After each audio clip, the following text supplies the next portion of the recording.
Welcome to the Deep Dive. Today we're plunging into the Setiabudi 13 case. It's a really enduring Indonesian mystery. This goes back to November 1981 in Jakarta. And you have to remember, this was a city before constant CCTV.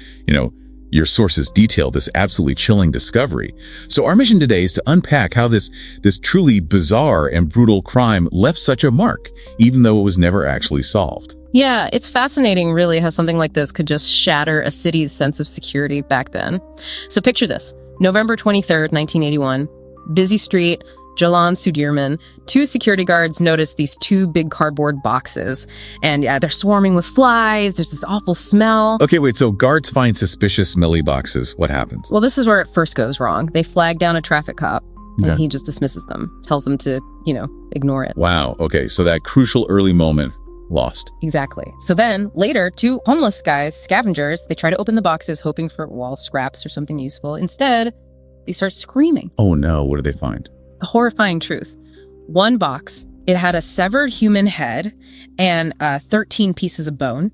The other box contained over 180 pieces of human flesh and organs. Just horrific. And that initial dismissal by the officer, that's the golden hour, right? Mm-hmm. Completely lost. The scene contaminated before the real investigation could even start. Absolutely catastrophic from an evidence perspective. And the location itself, Jalan Sudirman. That wasn't some back alley, right? No, not at all. A major thoroughfare. Feels like a statement. Brazen, public, designed to maximize terror, really. So where do things go from there? The remains must have gone to forensics. They did. They went to Dr. Abdul Munim Idris at Jakarta's main hospital. Now, this guy was like a legend in Indonesian forensics. He later said Setiabudi 13 was the single most brutal and haunting case of his entire career. I can believe it. And the name Setiabudi 13, that comes from? Those 13 main bone pieces found in the first box. But the real horror, he said, was the second box. The flesh was just stripped from the bone. The term used was chilling, kaminggoling. Which means it's like a spit-roasted goat. It implies this almost methodical yet totally barbaric dismemberment. But here's the paradox, the really baffling part. Amidst all this destruction, the killer deliberately left the victim's face intact, fingerprints too, palms, soles of the feet, all untouched. Why? Why destroy the body so brutally but leave the main identifiers? That makes no sense. Exactly. It's a huge question. We know some parts were missing. The anus, bladder, pancreas, conspicuously gone. The autopsy showed he was killed first, multiple stab wounds, then mutilated.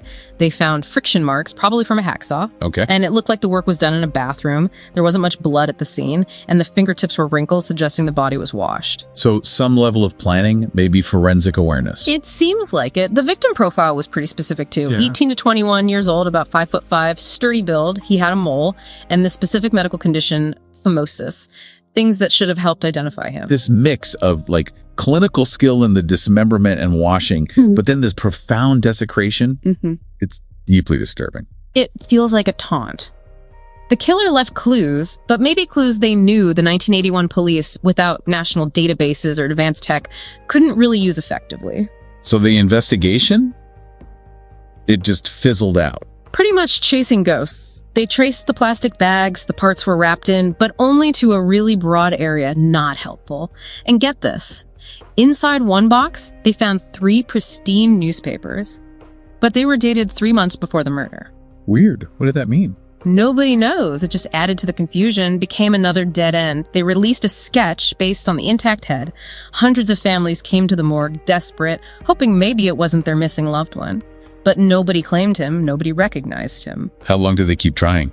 Just 4 days. After only 4 days, the state gave up. He was buried in a nameless grave. 4 days. That's incredibly fast to just stop. It highlights the limitations, I think. Without an ID, where do you even start? No name means no personal history, no connections, no motives to investigate. The lack of identity essentially stopped the investigation cold before it really began. So the failure wasn't really a lack of clues, but more that the crime was sort of ahead of its time, technologically speaking. I think that's a fair way to put it. Fingerprint matching was manual, slow, facial recognition, science fiction back then. And this void, this nameless victim, it just became this blank canvas for public fear to paint on. What kind of theories emerged over the years? Oh, the usual suspects when something this brutal happens. Revenge killing was one theory, maybe an underworld execution, like a gangland thing. Or perhaps the most frightening, the work of a psychopath. Just random, meaningless violence. Each theory taps into a different deep societal fear, doesn't it? Betrayal, organized crime, pure chaos. And it left a lasting impact on Indonesia. Absolutely. Setiabudi 13 became the country's first really infamous modern mutilation case.